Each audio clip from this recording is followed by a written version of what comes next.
INS संध्या थोड़ी देर बाद विशाखापट्टनम में कमीशन होने जा रहा है। समुद्र में निगरानी को और मजबूत करेगा आईएनएस संध्या।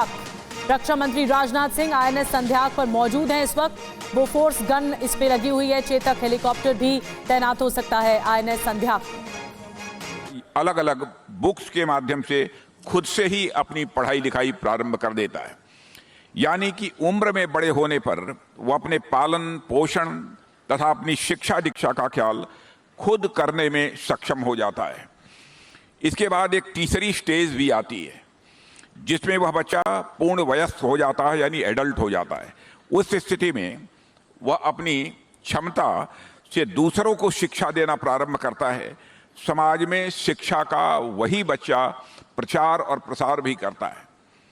कहने का अर्थ यह है, पहला स्टेज हुआ दूसरों पर निर्भर होने का, दूसरा स्टेज हुआ आत्मनिर्भर होने का, और तीसरा स्टेज हुआ अपनी आत्मनिर्भरता के साथ साथ दूसरों की भी सहायता करने का।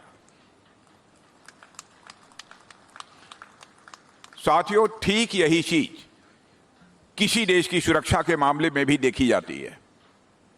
जब कोई देश अपने विकास के शुरुआती चरण में होता है तो अपनी सुरक्षा के लिए दूसरे देशों पर निर्भर रहता है, चाहे वह किसी संधि के माध्यम से या फिर हथियारों के आयात के माध्यम से वह दूसरे देशों के ऊपर निर्भर रहे।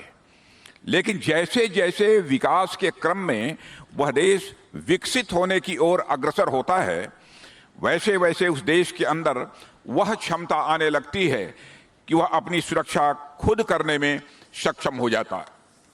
और इसके बाद हमें तीसरी स्टेज भी देखने को मिलती है, जब वह देश इतना शक्तिशाली हो जाता है कि वह अपनी सुरक्षा तो करता ही है, साथ ही साथ अपनी फ्रेंडली नेशन की सुरक्षा करने में भी वह सक्षम हो जाता है।